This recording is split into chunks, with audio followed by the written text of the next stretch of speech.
guys, what's going on? Welcome back to another glorious episode of Crazy Hot Finds, where I go to one of the Amazon bin stores locally around me and see what I can find. Today, we're going to have the Easysmx controller. This is the ESM-9110. It's going to be a nice little dive deep into something a little bit different so far on the channel. We've seen mouses and keyboards. Now we're going to check out a controller that works on just about everything, so let's go ahead and hop into it.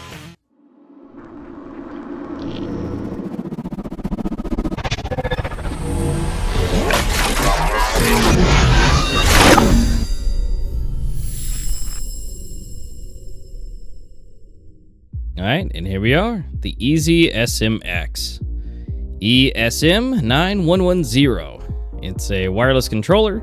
It also can do Bluetooth, and it works on PlayStation, Nintendo, Android. But don't forget about Windows, and it says just a generic looking tablet. I assume it's an iPad, but it works on just about everything. Now, rotate around here to the back.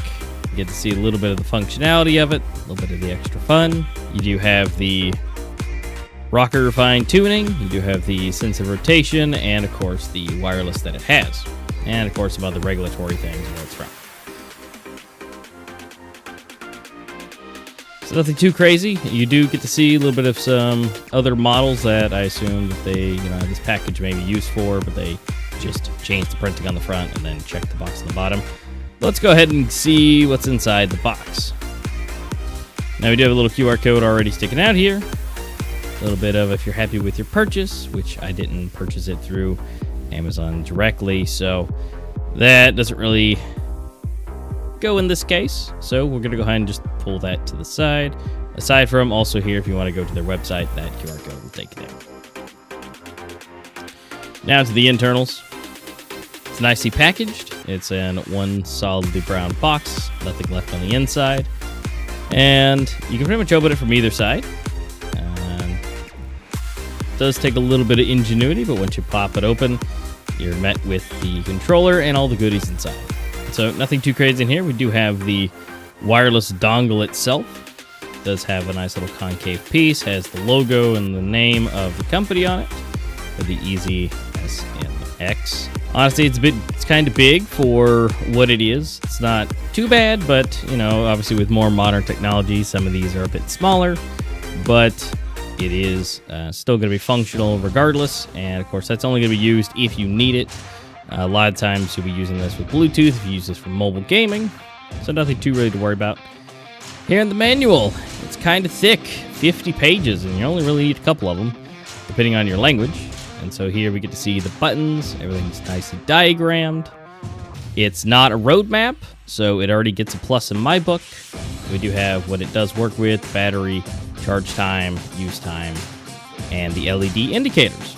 How to switch to different modes, Nintendo Switch, PlayStation, Android mode, and also the custom configuration, because you have back pedals on this. There's also a rapid fire button as well, you can tune that. And of course, what is a controller without a charge cable? And this is a USB-C, so that will be fantastic to use if you just need another charge cable. You can do data a little bit, because obviously you can plug this into things. Now, what its speeds are, that's to be determined. And of course, the controller itself. It does have nice matte finish on both sides of the controller, with a nice gloss finish in the center, where you're not necessarily touching the most. Do you see the buttons on the top? USB-C charger port. There is little slots for if you want to put a phone connector onto it, which it does not come with. And super nice gloss finish. Buttons do feel nice. Triggers, looking good, sounding good. Everything seems to be, in a good quality considering the price of this controller. I would say everything is looking good. This controller can be picked up for, currently right now, $29.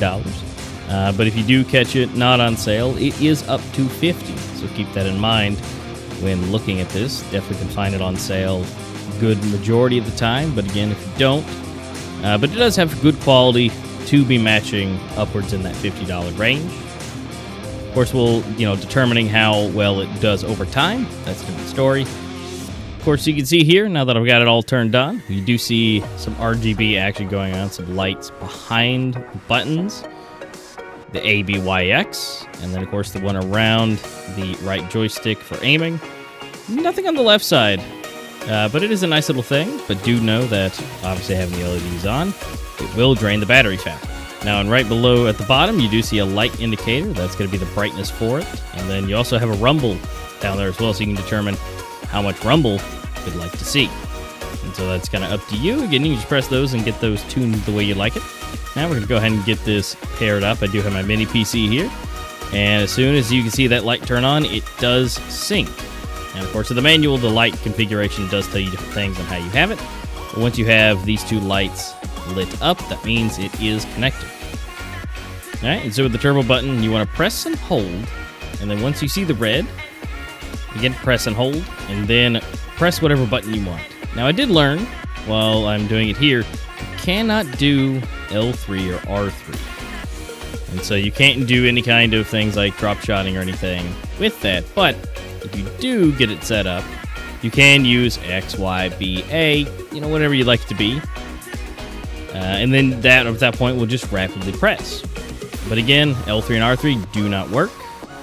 And then, of course, we can see here with the LEDs where the brightness can go up or down. Of course, the brighter you have it, the faster your battery will drain. All right, next, let's go ahead and check out how much this thing actually weighs. All right, and then next, we'll go ahead and throw this on the scale. This will be 206 grams right on the nose. And we can also check out the decibel levels of just how clicky the controller is. And so if you're going to be using this in your hands late at night, how is this going to sound? And it's not too bad. It's about on par with any other gaming mouse in your hands. The triggers are honestly super quiet compared to the ambient room that I'm in. Of course, depending on how you smash the buttons, it may be louder. But honestly, it's really not too bad for how this is sounding, how loud it is. And really, the center buttons are the loudest ones out of all of them. So, for the most part, the majority of the buttons that you'll be using are fairly quiet. And of course, what's a controller without a little bit of gameplay? I'll be using this here with Critical Ops, and I'm using this with my phone. And so it's connected in wired through the USB-C, and then using it just directly into it works fantastically. And again, I have tried it in the Bluetooth mode, and I prefer a wire connection. Just makes things a little bit more streamlined and a little bit less latency. But so far, it works great. I think the joysticks are super smooth. I think the buttons feel fantastic. And there's really not a whole lot that I would change about this controller. Maybe a little bit more tactile on the triggers. They are quiet. But other than that, I don't see that as necessarily a bad thing. That is a preference of some people, whether it's loud or not. So definitely, if they have a different model, maybe a little bit more tactile. But overall, I found using this also in low light was also fantastic with the light up buttons. If you're usually a late night player, turning down the LEDs is fantastic. It's easy to see, and even if you don't have muscle memory, it's definitely a fantastic controller to give a shot. And again, if you can catch it on sale for $28, $29, it's definitely a good thing to pick up. Of course, links for everything will be down in the description below. So guys, thank you so much for watching. It's been absolutely fantastic to check out this controller. And hopefully we get to find a couple more finds at the bin store as I continue to look for some more stuff. Guys, don't forget to hit the subscribe and like on the buttons down below. Do all the things that need to happen if you guys want to stay up to date with more videos that I have coming out here in the future. So until next time, guys, I will see you guys then.